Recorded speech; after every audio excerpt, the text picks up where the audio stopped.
A few weeks ago, when I was selling my Sora V2 on the marketplace, someone asked me if I wanted to trade it with their ATK X1 V2 Ultimate. It piqued my interest as I haven't seen that many reviews about this one yet, even though it was released at the same time as the F1 V2. So I gave it a go, and after 3 weeks of using it, I was pretty impressed by it, but it has one major flaw. However, let's start with the good part of it first. Firstly, the main clicks. Overall, they're actually pretty nice. The switches are FE opticals and the click implementation is pretty solid. There's little to no pre-travel at all, and just a little bit of post-travel. Considering that the previous owner has used this one quite extensively, the clicks hold up quite well. There's a bit of side-to-side wobble, but I haven't experienced any switch grinding or anything like that. However, the rebound on my right click felt a little bit weird, so I decided to open the mouse and replace the FE opticals with Omron opticals. You might have heard from other reviewers that the sounds of these FE opticals are quite pingy and loud, but I think it's not just because of the switches. I believe the click implementation and the structure also contribute to this, because even with Omron opticals, they still sound pretty pingy and loud. Next up are the scroll wheels. Unlike the F1 V2, the scroll wheel on this one is actually pretty good. The steps are light and well defined, the scroll wheel doesn't sound loud and obnoxious, and the scroll click is also spammable. Overall, I have no complaints, which is surprising to me because my experience with the scroll wheel on other mice from ATK and their sub-brand, VXZ, has not been great. Thirdly, about the build quality, while it's not exceptional like the raw Leviathan V4 or the Viper V3 Pro SE, since it doesn't have an internal chassis that supports the outer shell, the overall build is still quite good. This mouse has probably been used for months before I got my hands on it, and it's still holding up quite well. Despite being opened multiple times by me to replace the switches, there's no creaking sounds whatsoever, even if I try to squeeze it with both of my hands. It does, however, flex a tiny bit when I squeeze it really hard, but it's not noticeable at all. Overall, it's really solid. Anyways, here's the sound test.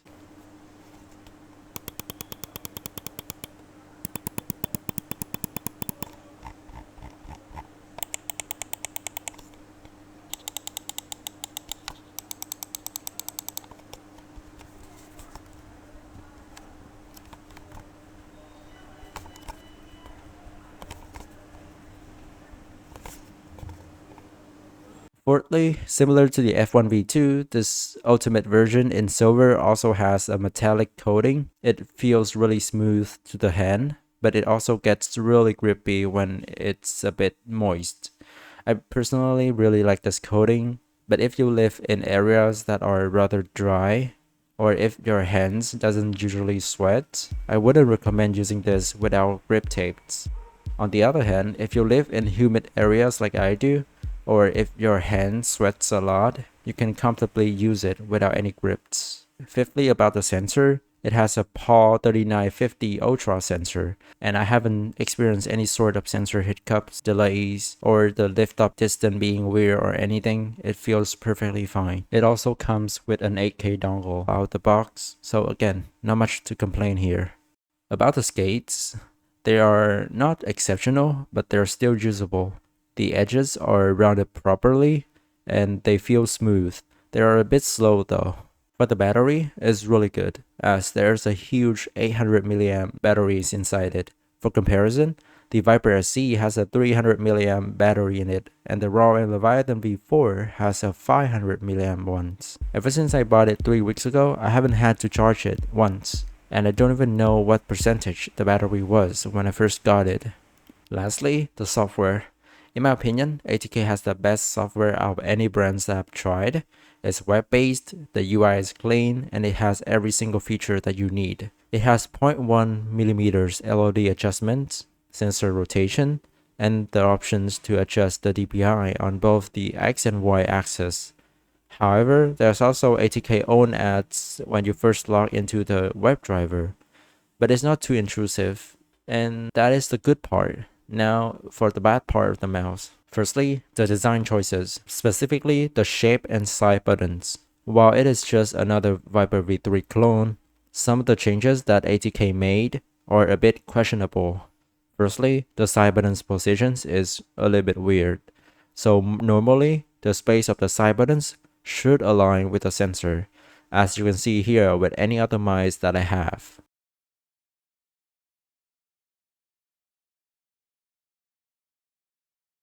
But ATK decided to move the side buttons forward and the sensor backwards a little bit. So now, the L4 side buttons aligns with the sensor, not the space. This makes it really difficult to access the L5 side buttons, especially if you use fingertip grip or relaxed claw grip. If you use an aggressive claw grip, it's fine, but the sensor position is a bit low then. Speaking of side buttons, they're actually not bad. There's a bit of pre and post travel, but they still feel great to use, and they're way better than the F1 V2. They are not as good as the Viper V3 SE, the Adder V3 Hyperspeed, or even the EC2C, but overall, in terms of feel, they are a huge improvement, but the position of them kinda ruined them for me. Another minor problem that I personally have with this mouse is the click panels. They are a little bit shorter than the Viper, so the clicks are way heavier towards the end compared to the Viper. This is probably not an issue if you use any grip styles other than fingertip grip, but I unfortunately use it, so the clicks feel pretty heavy. So I think they should move the side buttons backwards just a little bit so that the space between them align with the sensor, and they should make the clicks panels just a little bit longer. They don't have to be as long as the Vipers, but just a tiny bit longer, like 2 to 3 millimeters longer. I know this will make the mouse even more similar to the Viper V3, but the Viper is designed like that for a reason. If ATK wants to make some changes to the shape so that it's not too similar to the Viper V3, they could have rounded this sharp corner here, like what they did with the F1 V2. This sharp corner can be really uncomfortable for those who use an aggressive claw grip, so rounding it would have been a much better design change. Secondly, the weight. The website says it weighs 54 plus and minus 2 grams, but on my scale it's about 59 grams with full skates. While it's nowhere near heavy, it's not as good compared to the Viper SE or the raw Leviathan at 55 grams. This is mostly due to the 800 mAh battery, and also because of it, the mouse is a little bit back heavy since it is not well balanced. Even though there's only a 4 grams difference between the Viper SE and this one, the Viper feels so much lighter in the hand. Lastly, the main problem this mouse has is slam clicking. What it means is that when I slam the mouse like this, it registered an accidental click.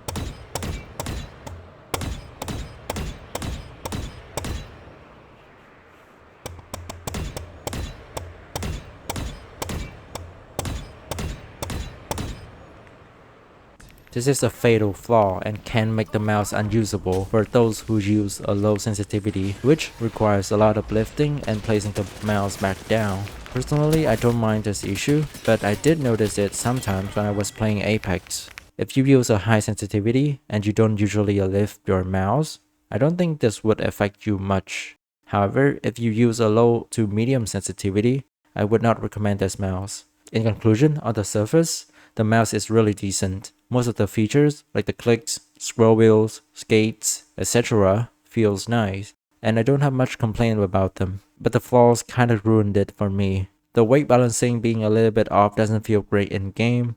The L5 side buttons is so far from my thumb that I had to change my grip style just to use it. The slam kicking, while till now I haven't had much problem with it, it is still concerning. So overall, it is a decent mouse, and if this one is my only mouse, I would happily use it. However, if I was looking for a new mouse, I wouldn't buy this one, as there are probably better options in the same price range, such as the Viper V3 SE at around $80 and the raw Leviathan V4 at around $50 to $60. If you want to check out other options like the Viper V3 Pro SE or the Raw Leviathan V4, I've also reviewed them as well. So if you're interested, the links will be in the description.